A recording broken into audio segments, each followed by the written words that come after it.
नमस्कार, मैं हूं निधि कुलपति। डॉक्टर बनने की हसरत रखने वाले लाखों छात्रों की उम्मीदों को किसने पेपर लीक से धो डाला?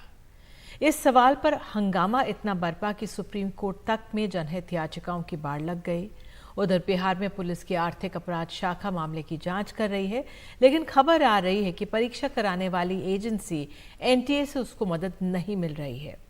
इस सब के बीच सवाल है कि कौन है इस पेपर लीक का मास्टरमाइंड और उसका दूसरी कई प्रतियोगी परीक्षा के पेपर लीक से क्या लिंक रहा है। जानने के लिए देखिए हमारी ये खास रिपोर्ट।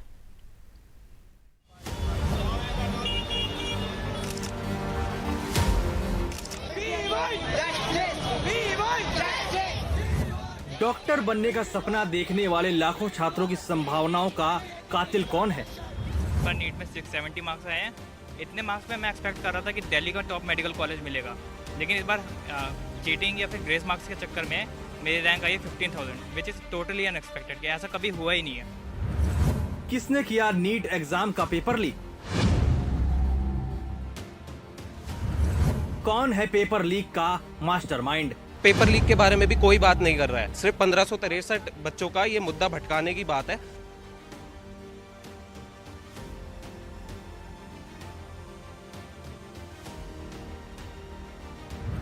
क्या नीट पेपर लीक का मास्टरमाइंड ही है यूपी पुलिस परीक्षा के पेपर लीक का भी मास्टरमाइंड? और क्या वही शख्स बिहार शिक्षक भर्ती घोटाले का भी मास्टरमाइंड है? एनडीटीवी को जो जानकारी मिल रही है उसके मुताबिक इन तमाम परीक्षाओं के पेपर लीक और घोटालों का मास्टरमाइंड है संजीव मुखिया। पुलिस की जांच में संजीव मुखिया का नाम आया, जो बिहार के नालंदा जिले का रहने वाला है। इसका पेपर लीक नेटवर्क ऐसे काम करता है कि पूरे देश में ऐसे फर्जीवाड़ों से उसका कनेक्शन निकल आता है। पहली बार 2016 में संजीव मुखिया की गिरफ्तारी तब हुई थी जब इसने नीट का पेपर लीक करने की कोशिश की थी, लेकिन जमानत पर एक बार छूटा तो फिर पुलिस उसको पकड़ नहीं पाई। कमाल देखिए कि संजीव का बेटा भी एक डॉक्टर है और वो भी पेपर लीक वाले गैंग में शामिल है, जिसका नाम शिव कुमार है। शिव कुमार पर आरोप है कि उसके पास ऐसे एक्सपर्ट हैं जो पेपर बॉक्स को बिना सील तोड़े ही खोल सकते हैं। उसी तरह पेपर सॉल्वर की भी एक टीम उसने खड़ी कर रखी है। रातों रात करोड़पति बनने की हवस ने मेडिकल जैसी उच्च स्तरीय और पूरे देश की स्वास्थ्य सेवा से जुड़ी परीक्षा को आज संदिग्ध बना दिया है। मेडिकल की तैयारी करने वाले बच्चों को लगता है कि सिस्टम ने उनको फेल कर दिया। तो रीनीट जो एक पर्टिकुलर सेट ऑफ स्टूडेंट के लिए बोला गया है एनटीए ने कि एक 1500 समथिंग स्टूडेंट्स का रीनीट लेंगे, तो वो तो एक पार्शियलिटी हो जाएगा ना। अगर रीनीट लेना भी है तो पूरा कंपाइल्ड 24 लाख स्टूडेंट का लेना चाहिए। लोग गरीब लो क्लास फैमिली से आते ऊपर पढ़ने के लिए, और यहाँ पे ये सब धांधली हो रही है तो उन लोग का तो कॉन्फिडेंस लो होगा ना। उन लोग सोचेगा कि हम लोग कैसे क्या करें, हम लोग आगे भविष्य क्या होगा।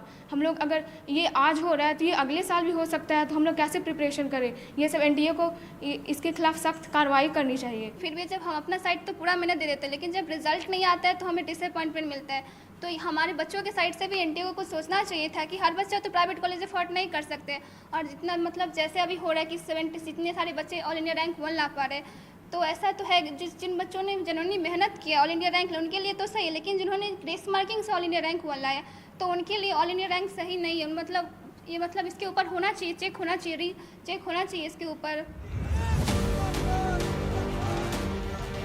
पटना में इस मामले में एक एफआईआर दर्ज हुई। उस एफआईआर से इस आरोप को बल मिलता है कि पेपर लीक कराने वाले गैंग को पहले ही नीट के सवाल मिल गए थे। पटना में जहां छात्रों को एक जगह रखा गया और सारे जवाब रटवाए गए, वहीं गोधरा में एग्जाम सेंटर ही सेट कर देने का आरोप है। अब सवाल है कि कैसे नीट की पेपर लीक और यूपी में पुलिस भर्ती और बिहार में टीचर भर्ती परीक्षा एक दूसरे से मिलती हुई नजर आ रही है, और क्यों संजीव मुखिया के खिलाफ सबूतों की कड़ियां जोड़ती जा रही हैं। पहली समानता तो ये है कि तीनों परीक्षाओं में पेपर लीक के आरोप लगे। दूसरी समानता ये है कि तीनों परीक्षाओं में उम्मीदवारों को सुरक्षित जगहों पर ले जाकर जवाब रटवाए गए। तीसरी समानता ये कि उम्मीदवारों के मार्कशीट, आधार कार्ड, पैन कार्ड और दूसरे जरूरी चेकबुक समेत एडवांस पैसे जमा करा लिए गए। और चौथी समानता ये है कि पेपर लीक कराने से लेकर पैसे की लेन देन का पैटर्न एक जैसा ही है। अब सवाल है कि इतने संगीन मामले में संजीव मुखिया आखिर कहां छिप गया है। दरअसल जिस बिहार से संजीव मुखिया आता है, वहीं से पेपर लीक होने का आरोप भी लगा। पिछले 1 महीने से ज्यादा दिनों से नीट परीक्षा में धांधली और पेपर लीक की घटना की जांच Bihar police economic offence wing कर रही है। इसमें अब तक 13 लोग गिरफ्तार किए जा चुके हैं। इसमें से 6 पेपर लीक कराने के मास्टरमाइंड है, जबकि मुख्य मास्टरमाइंड पुलिस गिरफ्त से बाहर है। इसमें 4 छात्र हैं और 3 उनके अभिभावक हैं। शुरुआती पूछताछ में इसकी पुष्टि हो गई है। इकोनॉमिक ऑफेंस विंग का कहना है कि इस जांच में एनटीए सहयोग नहीं कर रही है। अगर एनटीए प्रश्न पत्र की रखरखाव और प्रिंटिंग की सारी जानकारियां नहीं देती है तो ये जांच अधूरा रहेगा।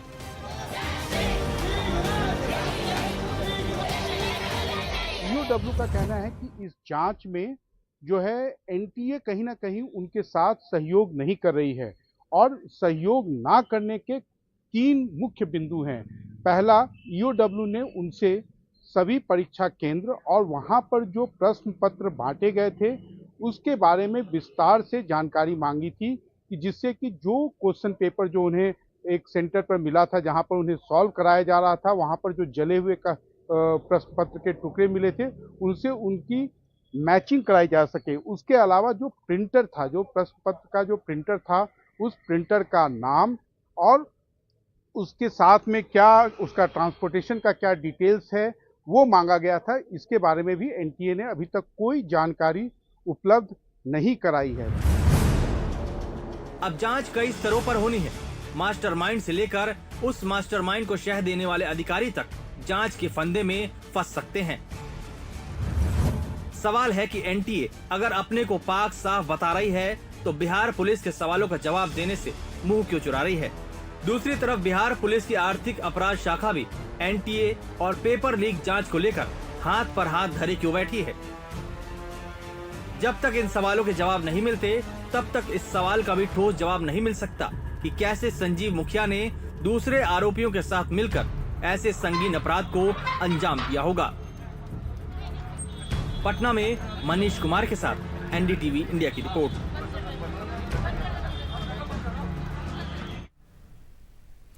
तो नीट परीक्षा का मामला ग्रेस मार्क पर अटका हुआ था, लेकिन अब ये पेपर लीक का मामला बन गया है।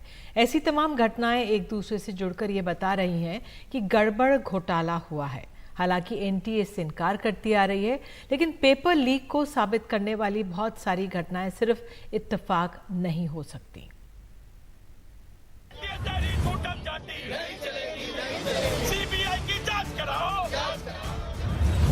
ये बच्चे देश का भविष्य हैं और इन बच्चों का भविष्य नीट के पेपर लीक में धुंधला नजर आ रहा है।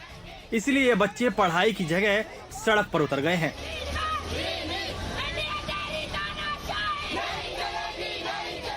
बच्चे इस उम्मीद में मेहनत करते हैं कि वो परीक्षा पास करेंगे, बड़ी बड़ी कोचिंग में दाखिला लेते हैं, लेकिन भ्रष्टाचार की भेंट चढ़ती परीक्षा उन बच्चों पर इतना दबाव डालती है कि कुछ बच्चे खुदकुशी भी कर लेते हैं। कोटा में एक बच्चे की खुदकुशी कुछ सवाल उठाती है। जिस पेपर लीक के आरोपों को केंद्रीय शिक्षा मंत्रालय सिरे से खारिज कर रहा है, जिस पेपर लीक के आरोपों को मेडिकल जैसी परीक्षा कराने वाली एनटीए कराती है, वो भी गलत बता रही है। लेकिन वही एनटीए ये नहीं बताती कि जब उसने ईमानदारी से इम्तिहान कराया ही था तो इतनी गड़बड़ियां कैसे हो गई।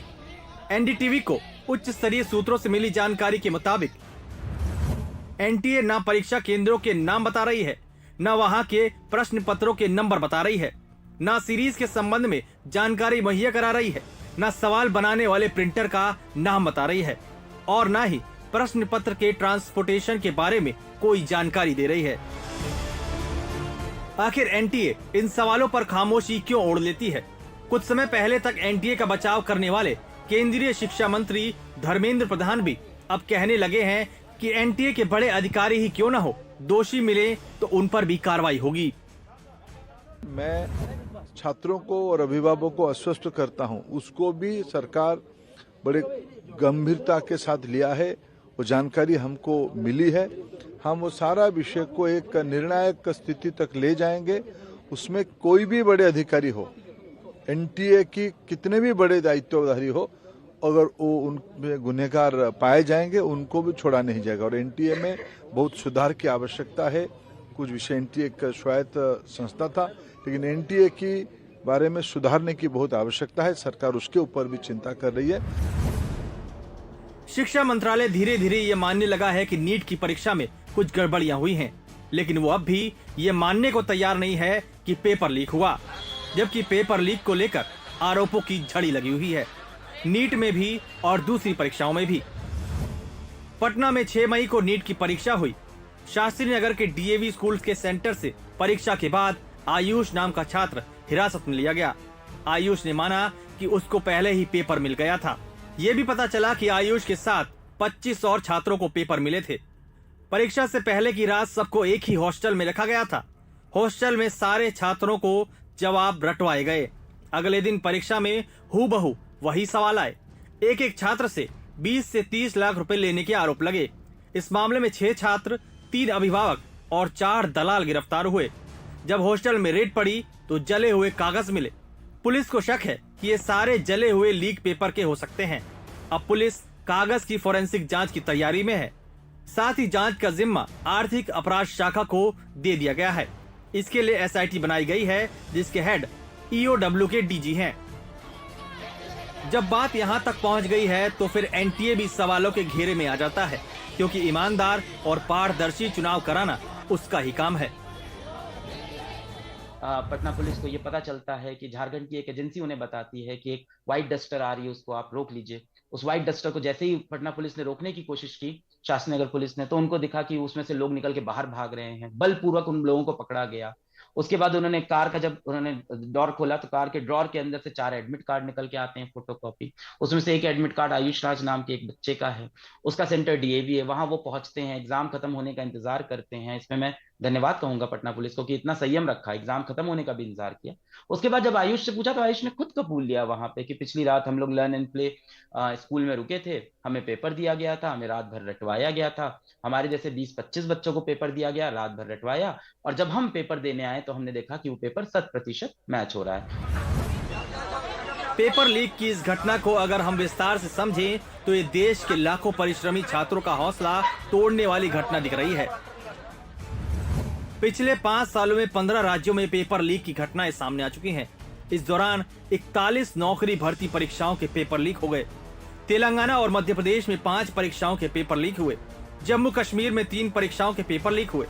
गुजरात में तो 14 से ज्यादा पेपर लीक के केस सामने आ गए। इस दरमियान बंगाल पब्लिक सर्विस कमीशन का भी पेपर लीक हो गया। उसी तरह तेलंगाना लोक सेवा आयोग के पेपर लीक हुए, जबकि तमिलनाडु में भी ऐसी ही घटनाएं सामने आई। साथ ही महाराष्ट्र में भी लोक सेवा आयोग के पेपर लीक होने के आरोप लगे। 2022 में झारखंड में जूनियर इंजीनियर परीक्षा का पेपर लीक होने का आरोप लगा, तो इस साल यूपी पुलिस सेवा भर्ती परीक्षा के पेपर लीक हो गए। अक्टूबर 2023 में बिहार सिपाही भर्ती का पर्चा भी लीक होने का आरोप लगा। ये सारे मामले बेहतरीन परीक्षाओं में भी भ्रष्टाचार के दीमक के घुसने की गवाही दे रहे हैं। पटना में मनीष कुमार के साथ एनडीटीवी इंडिया की रिपोर्ट। तो वक्त है एक ब्रेक का। ब्रेक के बाद आपको दिखाएंगे कि इस मामले पर कैसे सुप्रीम कोर्ट में लग गई है याचिकाओं की बात।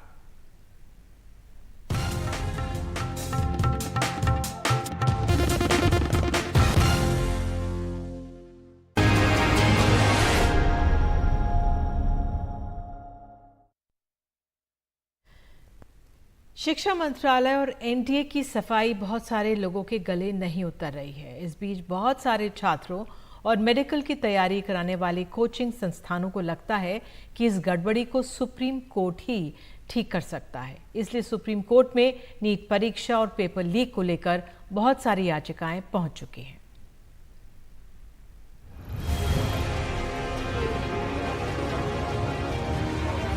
अब की बार नीट परीक्षा में गड़बड़ियों की गूंज सुप्रीम कोर्ट तक बार बार पहुंच रही है।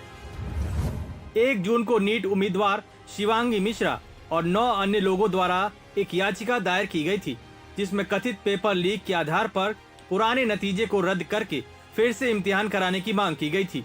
कोचिंग संस्थान फिजिक्स वाला के संस्थापक अलक पांडे ने पीआईएल दायर करके मांग की कि परीक्षा की प्रक्रिया और परिणाम की जांच सुप्रीम कोर्ट की निगरानी में बनी कमेटी करे। नीट उम्मीदवारों के केंद्र कोटा के एक शिक्षक नितिन विजय की पीआईएल में दोबारा परीक्षा कराने या ग्रेस मार्क हटाने की मांग की गई। उसी तरह 20 छात्रों के एक ग्रुप ने इसकी जांच सीबीआई या किसी स्वतंत्र एजेंसी से कराने की मांग की, और वो भी सुप्रीम कोर्ट की निगरानी में। हालांकि ग्रेस मार्क हटा दिए गए और जिन्हें मिला था उनकी परीक्षा फिर से हो रही है, लेकिन बात अब ग्रेस मार्क से आगे पेपर लीक तक पहुंच गई है। इन सारे मामलों पर सुप्रीम कोर्ट 8 जुलाई को सुनवाई करेगी। नई दिल्ली से एनडीटीवी इंडिया के लिए आशीष भार्गव की रिपोर्ट। और इसी रिपोर्ट के साथ अभी के लिए इतना ही, लेकिन खबरों का सिलसिला एनडीटीवी इंडिया पर जारी रहेगा। नमस्कार।